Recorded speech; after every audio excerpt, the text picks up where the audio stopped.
남태평양에 뉴 헤브리디스 제도라고 하는 곳이 있는데요. 오늘날로 따지면 바누아투 공화국이라고 불리는 곳입니다. 그런데 그 당시만 하더라도 이곳은 선교사의 무덤으로 불렸다고 합니다. 왜 그러냐?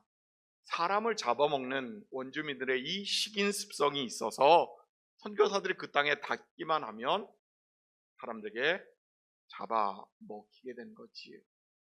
이 선교사들이 그렇게 희생되었는데도 하나님의 부르심 가운데 존 패튼이라고 하는 청년이 이곳에 복음을 전하겠노라 나섰습니다. 주변 모든 사람들이 만류하기 시작하는데 만류하던 스승에게 고백한 말이 그의 자서전 안에 이렇게 담겨 있습니다. 선생님, 우리는 언젠가 무덤에서 썩게 될 인생입니다. 부활의 주님을 믿기에 저는 비록 식인종에게 잡아 먹히더라도 주님 다시 오시는 그날에 저 또한 영광스럽게 부활할 것을 압니다. 그러니 제게 중요한 것은 어떻게 죽느냐가 아니라 살아계신 복음의 능력을 저들에게 전하는 것입니다. 이렇게 그는 글귀를 남겨놓았습니다. 여러분, 이분이 섬에 도착해서 잡아먹혔을까요? 생존하셨을까요? 생존하셨습니다. 아마도 그가 바로 잡아먹혔다면 이런 글조차도 남지 않았을지도 모릅니다. 하지만 섬에서의 그의 생활은 쉽지 않았습니다. 아내와 아이를 그곳에서 잃었습니다.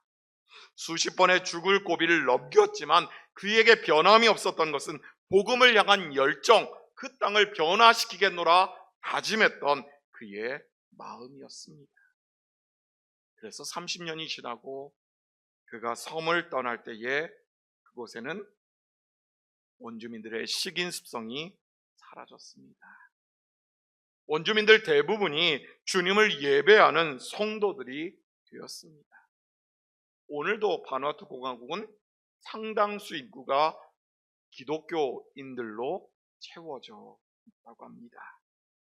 그러니 이 존 패튼이라고 하는 청년에게 복음은 머리로만 아는 지식이 아니라 그에게 물밀듯 밀려오는 죽음의 공포까지도 넘어서는 실제적인 능력이었던 것이지요. 그런 의미에서 오늘 우리는 어떠한 삶을 살아가고 있습니까? 이 복음의 능력이 오늘 우리의 일상에서 실제로 나타나고 있는지, 다른 이들에게 그 믿음의 능력이 드러나고 있는지 우리는 점검해 보아야 할 때가 아닌가 생각됩니다. 오늘 본문 속에 데살로니가는 마게도니아의 수도이자 항구 도시였습니다. 지도를 보시면 빨간색 길이 이 흑해 연안에서부터 이탈리아 로마까지 연결되는 것을 보게 됩니다. 이 길이 이름이 에그나티아 대로라고 불리는데요. 그 당시에 로마 제국 당시에 폭이 3m에서 5m, 물 빠지는 모든 시설들이 되어 있고 마차가 24시간 달리더라도 전혀 지장받지 않는 그러한 길이 닦여져 있었습니다. 그리고 그 한가운데 데살로니가라는 도시가 위치해 있지요. 교통과 상업의 요충지로 성장하면서 사람들의 왕래가 잦아졌습니다. 물자 거래도 활발해지면서 사방에서 모여드는 우상 숭배의 풍습까지도 이곳에 만연하게 되었습니다. 한마디로 영적인 불모지가 되었던 것이지요. 바로 이곳에 존 패튼처럼 바울이 찾아갑니다. 사도행전 17장에 의하면 그는 유대인들의 방해 때문에 이곳에서 3번의 안식일을 거치는 동안, 그러니까 약 20일에서 25일 정도 회당에서 복음을 전할 수 있었습니다. 길다면 긴 시간이고 짧다면 너무나도 짧은 이 시간, 복음이 뿌리 내리기에는 턱없이 부족한 기간이었지만 그저 척박한 땅에 씨앗을 뿌린다라는 심정으로 그는 복음을 전했던 것이지요. 그런데 여러분, 놀라운 일이 벌어집니다. 바울이 떠난 뒤에 들려오는 소식에 의하면 이 데살로니가 교회 성도들이 그 짧은 시간 전해진 복음을 붙들고 환난을 이겨내며 모든 믿는 이들의 본이 되었다라는 소식이 전해지는 것입니다. 본문 6절과 7절 말씀 우리 함께 읽어볼까요? 또 너희는 많은 환난 가운데서 성령의 기쁨으로 말씀을 받아 우리와 주를 본받은 자가 되었으니 그러므로 너희가 마게도냐와 아가야에 있는 모든 믿는 자의 본이 되었느니라. 아멘. 여러분, 놀라운 일 아닙니까? 여기서 우리는 복음이 단순히 정보를 전하고 이론을 전하는 것이 아니라 우리의 존재 자체, 아니 우리의 삶의 모든 것을 뒤바꿔버리는 능력이 된다는 것을 깨달을 수 있습니다. 그러면 여러분, 이 복음이 그저 말뿐이 아니라 우리의 머릿속에 갇혀있는 지식이 아니라 오늘 우리의 삶의 능력으로 나타나려면 어찌 해야 하는 것일까요? 말씀을 상고하면서 2000년 전 이 데살로니가 교회와 성도들이 복음의 능력 가운데 기적과도 같은 역사를 이루었던 것처럼 오늘 우리의 삶에도 기대할 수 없는 연약한 우리의 삶에도 복음의 크신 능력으로 나타나는 그런 은혜가 있기를, 그러한 능력의 사람들 여러분 모두가 되시기를 주님의 이름으로 축복합니다. 그러면 복음의 능력이 오늘 우리의 삶에 나타나려면 어떻게 해야 될까? 알아볼까요? 선택을 확신해야 합니다. 여기서 선택이라는 것은 내가 선택하는 것이 아니라 하나님이 나를 선택하셨다라는 것을 확신해야 한다는 겁니다. 복음의 능력이 우리 삶에 나타나기 위해서는 먼저 우리가 누구인지를, 내가 누구인지를 분명히 알아야 하지요. 보면 4절 말씀 우리 함께 읽습니다. 하나님의 사랑하심을 받은 형제들아 너희의 택하심을 아노라. 아멘. 바울은 복음의 능력을 말하기에 앞서서 사랑과 택하심이라는 것을 먼저 선포합니다. 왜 그렇습니까? 복음의 능력이 오늘 우리의 삶에 나타나기 위해서는 우리가 하나님의 사랑 안에서, 창세전부터 시작된 그 하나님의 사랑의 역사 안에서 내가 그분의 택하심을 받은 존재라는 것을 기억해야 하기 때문에 그러한 것이지요. 한마디로 정체성, 믿는 이라고 하는 이 정체성이 있어야만 한다라는 것입니다. 여기서 말하는 택하심이라는 단어는 헬라어 에클로게라고 하는 단어로 쓰는데요, 여러 사람들 중에서 한 사람을 집어 그냥 선택했다라는 의미가 아니라 하나님의 거대한 주권과 목적 안에서 한 사람 한 사람을 택하셨다라고 하는 거룩한 선택을 의미합니다. 여러분, 당시 데살로니가 교회의 상황을 한번 생각해 보겠습니다. 저들은 거대한 로마 제국, 수만, 수십만, 수백만, 영토도 감히 계산할 수 없는 그 거대한 제국 안에서 이름조차 제대로 불리지 않던 이방인들이었습니다. 동족 유대인들에게 있어서 저들은 신앙의 변절자, 배신자들이었습니다. 사회적으로는 박해받고 영적으로는 핍박당하던 연약한 존재였지만 저들이 짧은 시간 전해진 이 복음의 능력이 저들의 심령에 닿자 저들은 한 가지 사실을 깨닫게 되지요. 그것이 무엇이냐? 우리가 이 로마 제국 황제의 백성이 아니라 만왕의 왕 대신 하나님의 택함 받은 자녀요 그분의 영적인 상속자이구나라는 사실을 이들 한 사람 한 사람이 마음에 새기게 된 것입니다. 그리고 이 확신이 저들 마음에 닿자 거친 세상의 환난 중에도 흔들리지 않게 하는 생명의 뿌리요, 예수님이 베드로를 향하여 너는 베드로라, 너는 반석이라 말씀하셨던 것처럼 이들의 마음 가운데 믿음의 반석으로 그들의 존재 자체를 뒤바꿔 놓은 것입니다. 여러분, 우리는 세상을 살아가며, 특별히 신앙인으로서 세상을 살아가며 무기력함을 호소할 때가 너무나 많습니다. 그런데 그 이유를 생각해 보셨는지요? 그것은 바로 하나님이 아닌 내가 복음을 선택했구나, 내가 하나님을 선택했고, 내가 주일에 예배 한 번쯤 참여해주고, 내가 섬기는 봉사활동에 참여해주는 그 정도로 우리는 살아가고 있는 것은 아닌지 돌아보아야 한다는 것이지.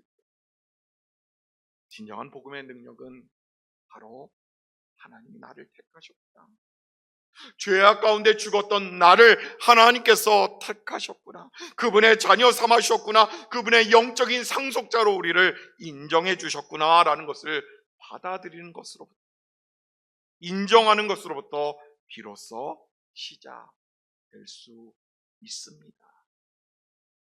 야곱아, 너를 창조하신 여호와께서 지금 말씀하시느니라, 내가 너를 구속하였고 내가 너를 지명하여 불렀나니 너는 내 것이라. 이사야 선지자가 외쳤던 것처럼 주님이 나를 먼저 지명하여 부르셨고 내가 태어나기도 전에 나를 계획하셨다라는 이 거룩한 확신이 있을 때에 비로소 우리의 삶에 생명이 싹이 돋아나는 것처럼 복음의 능력이 나타날 수 있음을 우리는 기억해야 하는 것이지요. 사랑하는 여러분, 변함없는 하나님께서 오늘 우리들에게 이렇게 말씀하십니다. 너는 내 것이라. 내가 너를 내 손바닥에 새겨 너의 이름을 기억하고 너의 삶을 안다라고 말씀하십니다.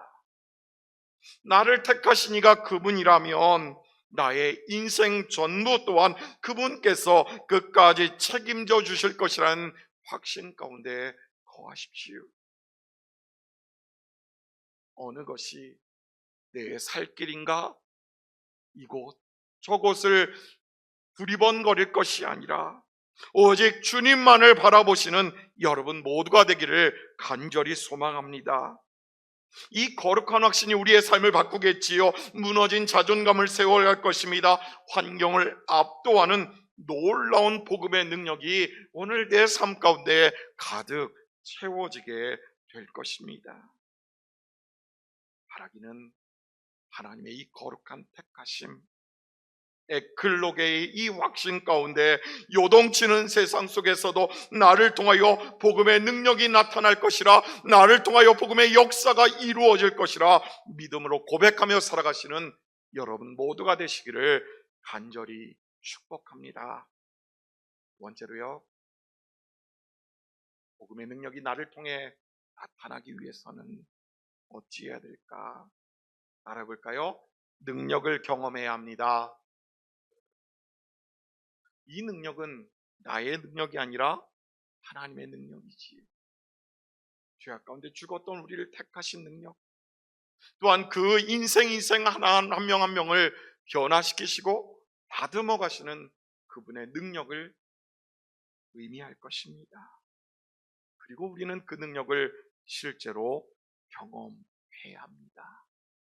경험한 자와 경험해보지 못한 자의 차이가 분명히 있기에 그러할 텐데요. 본문 5절 앞부분 말씀 우리 함께 읽지요. 이는 우리 복음이 너희에게 말로만 이른 것이 아니라 또한 능력과 성령과 큰 확신으로 된 것임이라. 아멘. 여기서 말하는 능력, 이것은 다이너마이트의 어원이 되는 디나미스라고 하는 단어를 씁니다.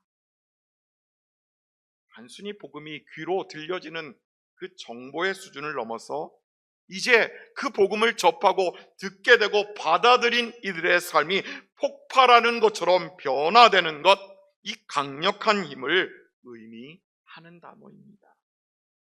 결국 이 데살로니가 성도들이 견고한 우상을 깨뜨리고 어두웠던 이 어둠의 권세를 깨뜨리고 삶을 뒤바꿀 수 있었던 것, 이것은 인간의 설득이나 노력, 수고가 아니라 성령 하나님의 역사였다라는 것을 우리는 잘 알고 있습니다.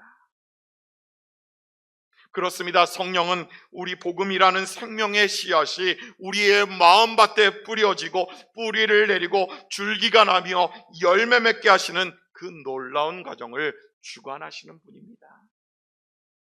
따라서 성령 안에서 역사하는 복음은 우리의 상한 심령을 싸매어 주지요. 병든 영혼을 치유합니다. 나아가 우리를 옴짝달싹 못하게 했던 죄의 사슬을 끊어내게 만들어 줍니다. 그런 의미에서 오늘날 한국교회의 아픔은 어디 있느냐? 복음의 말은 무성하지만 그 능력이 사라졌다는 데 있습니다.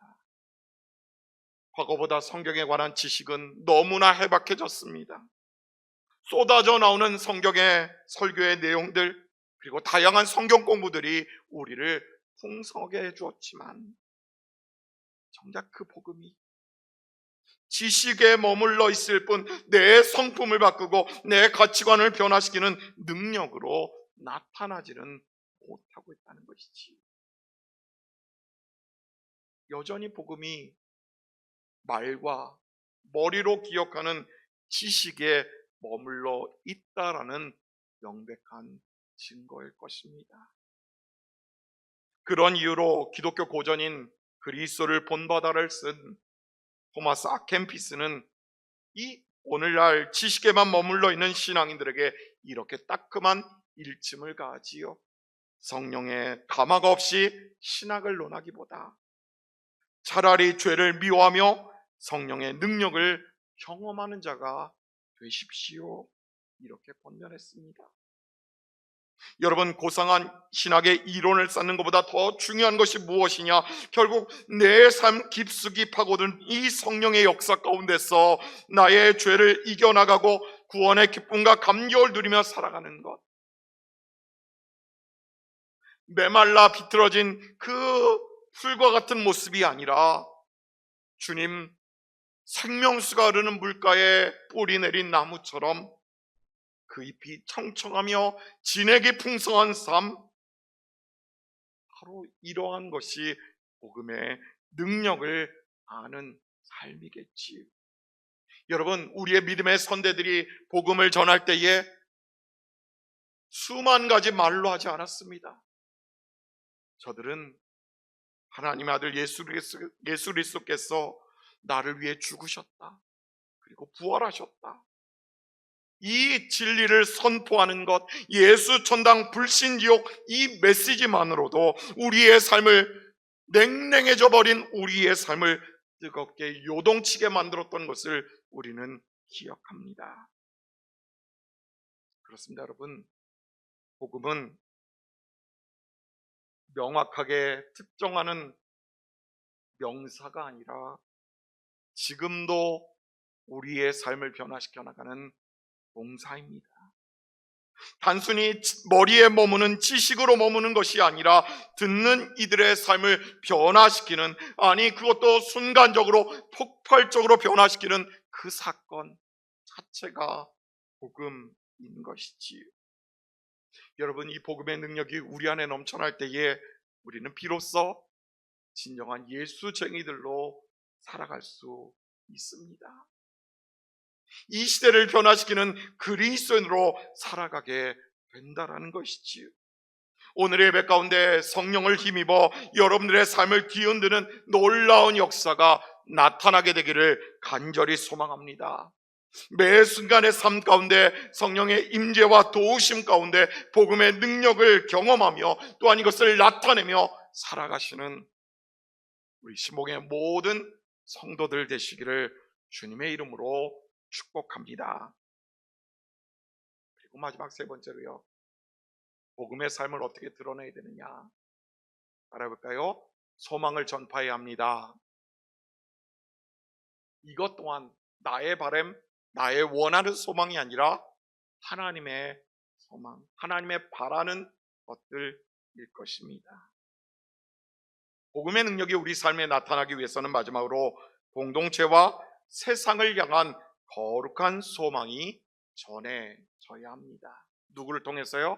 바로 나를 통해서. 오늘 그 복음 가운데 살아가고 있는 나의 삶을 통하여, 나의 언어를 통하여, 나의 얼굴 표정을 통하여 전해져야 합니다. 본문 6절과 7절 말씀 우리 함께 읽지요. 또 너희는 많은 환난 가운데서 성령의 기쁨으로 말씀을 받아 우리와 주를 본받은 자가 되었으니 그러므로 너희가 마게도냐와 아가야에 있는 모든 믿는 자의 본이 되었느니라. 아멘. 바울은 오늘 본문 속에서 복음의 능력이 나타난 증거를 우리에게 알려주고 있습니다. 그것이 무엇이냐? 환난 가운데서 성령의 기쁨이 공존하는 것. 모든 것이 순적하고 평탄하며 평안함 가운데 머무는 것이 복음의 능력이라고 그는 말하지 않습니다. 비록 환난 가운데 있을지라도 성령의 기쁨 가운데 살아가는 것. 어찌 그럴 수 있습니까? 죽음의 권세를 이기고 부활하신 주님이 나와 함께 계시기에, 지금도 그분께서 나의 삶을 이끌어 가시기에, 주님 오시는 그날까지 나와 더불어 함께 해 주실 것이기에 어떤 고난과 역경에도 복음의 능력은 꺾이지 않는다는 것을 이야기하고 있는 것이지. 이러한 삶은 모든 믿는 이들의 본이 되었노라 성경은 적고 있습니다. 본이라고 하는 것은 도장이나 금속을 찍어 만든 선명한 문양 또는 흔적을 의미합니다. 그만큼 복음이 데살로니가 교회 성도들의 인격과 삶 가운데 예수 그리스도의 흔적을 깊고 선명하게 새겨 놓았기에 저들이 이러한 복음의 능력을 안고 살아갈 수 있었던 것이지. 복음이 지식에 머무는 것이 아니라 우리 삶의 능력이 될 때에 우리 삶은 세상이 감히 흉내낼 수 없는 이 흔적, 이 모형의 모습으로 새겨질 수 있음을 이야기하고 있는 것이겠지요. 구체적으로 우리의 삶 가운데 어떠한 것이 그러한 것을 드러낼 수 있을까요? 환난 중에도 주님이 이기게 하실 것입니다. 우리에겐 소망이 있습니다. 우리에겐 능력이 있습니다. 세상과 구별되는 이 정결한 삶을 통해서 여러분, 세월이 흘렀더니 이것이 잠든 영혼을 깨우기 시작했습니다. 거대한 로마 제국을 뒤흔들어서 결국 세상을 뒤바꾸고 맙니다. 바라기는 오늘 여러분들의 삶이 이 복음의 능력으로 넘쳐나서 이 복음의 능력을 드러내는 거룩한 통로요 강력한 도구 되는 인생들 되시기를 간절히 축복합니다. 이 복음의 능력을 실제 삶으로 보여준 분이 한국 기독교에 계십니다. 기독교의 성자로 불리는 산돌 손양원 목사님인데요. 여순 사건 당시에 자신의 두 아들을 죽인 그 원수를 목사님이 양아들로 받아들입니다. 이것이 목사님의 인간적 의지에서 가능했던 것일까요? 저는 그렇게 생각하지 않습니다. 목사님 안에 있었던 복음의 능력이 그의 마음을 열게 만들었고, 또한 애통하는 심정 가운데서도 그를 아들로 받아들이는 그러한 놀라운 모습을 보여주었던 것입니다. 평소 목사님은 이런 고백을 종종 했다고 하시는데요. 나는 복음을 말로만 전하는 자가 아니라 복음의 실제 존재하는 것을 증명하는 자가 되고 싶습니다. 오늘 우리들의 바람, 아니 우리를 향한 바람이 이것 아닐런지, 복음이 실제 있다라고 하는 것, 그 복음의 능력이 오늘 우리의 삶 가운데 넘쳐나고 있다라고 하는 것, 이것을 증명하는 여러분 되시기를 간절히 소망합니다. 사랑하는 시몽의 가족 여러분, 예수님께서 십자가로 이루신 복음의 능력, 그것을 우리는 언제까지 우리의 말로, 우리의 지식의 영역에만 가두어 두시려 하십니까? 오늘 우리의 삶에서도 이 복음의 능력이 역사하는 힘으로 나타나야 되지 않겠습니까? 그런 의미에서 오늘 본문 우리에게 질문합니다. 여러분에게 주어진 이 복음의 능력이 말로만 있습니까? 아니면 능력으로 나타나고 있습니까? 여러분, 이 놀라운 질문 앞에서 하나님이 나를 택하셨다라는 것을 다시 한번 확신하며 매일의 삶에서 나에게 부어주시는 그분의 능력을 경험하는 여러분들 되기를 간절히 소망합니다. 뿐만 아니라 환난 중에도 기쁨으로 소망을 전할 수 있는 여러분 모두가 되시기를 부탁드리겠습니다. 여러분 모두가 복음의 능력 가운데서 잠든 영혼을 깨우고 세상을 변화시키는 하나님의 도구들로, 그분의 택함받은 인생들로 살아가는 그러한 은혜가 있기를 주님의 이름으로 축복합니다.